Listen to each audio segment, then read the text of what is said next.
think some economists are starting to say that unemployment, the public policy decision to provide greater unemployment benefits or extend them, clearly is impacting at some level, but may not necessarily have the macro effect that everybody is at least in the mainstream media, is kind of talking about, and some politicians are talking about in terms of keeping people on the side.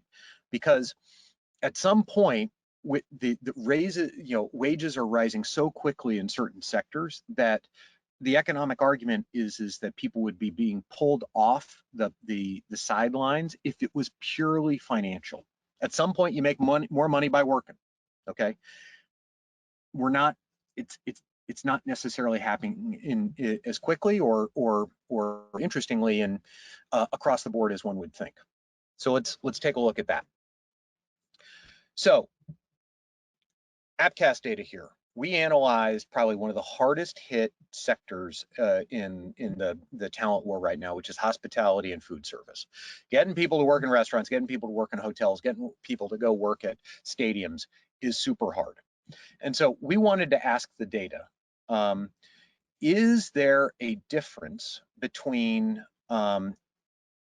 states, there are 25 states that have eliminated extended unemployment or have announced that they're curtailing it, and the 25 states that haven't.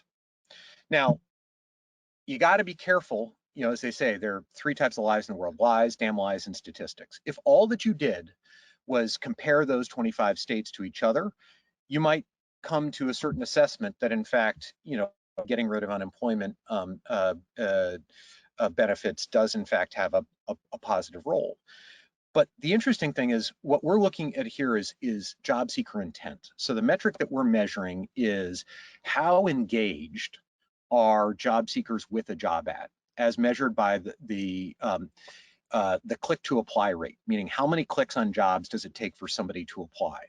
Our data historically has shown that in states where there is low unemployment rate, you see a lower apply rate, meaning the job seekers are becoming pickier and they're clicking on more jobs before they apply. And jobs with a high unemployment rate, they get less picky. They click on fewer jobs to get an apply.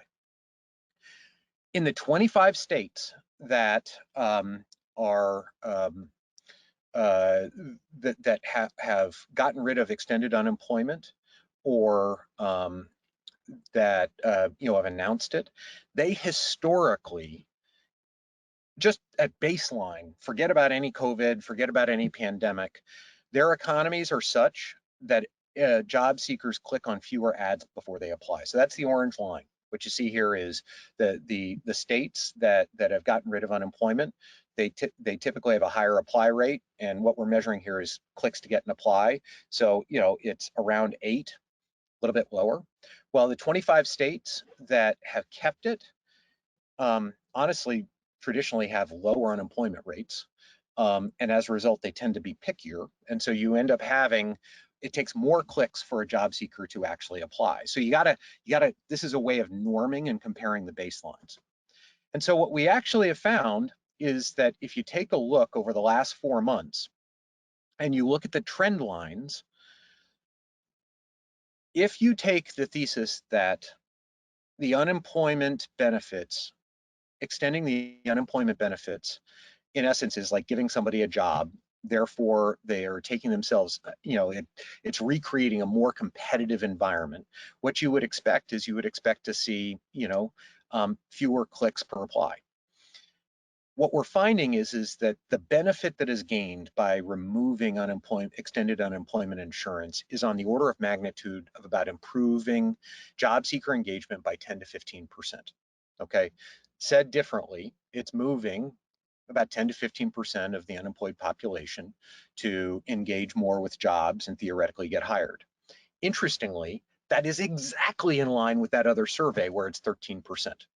Okay, so this is a reinforcement that that's probably the order of magnitude that we're dealing with here, that about 10 to 15% of the folks that are on the sideline are being impacted by public policy. And in fact, if you take a look, this is a quote from the chief US economist at Oxford Economics, it's an impact, it's an effect, but it's not material, it's marginal. So it's just something that I want to put out there because I think you're hearing, and this is political on both sides. Like on both sides, blue, red, green, yellow, everyone is kind of this. The extended unemployment benefits are becoming a political lightning rod, and people are saying a lot of stuff about the impact that it's having on the labor economy. And like most things, the answer is in between. Okay, it is having an effect. It is having a marginal effect, not material, but marginal. So 10 to 15%. So what the hell's going on? All right. Well, um, what we're seeing is that there's been an interesting set of changes about who's engaging in employment based by a few demographics. And this is why one of the things that I've said for a while is that it's going to take 6 months for academics and economists to unwind what's actually going on in the employment market right now. And so we're still learning as we go.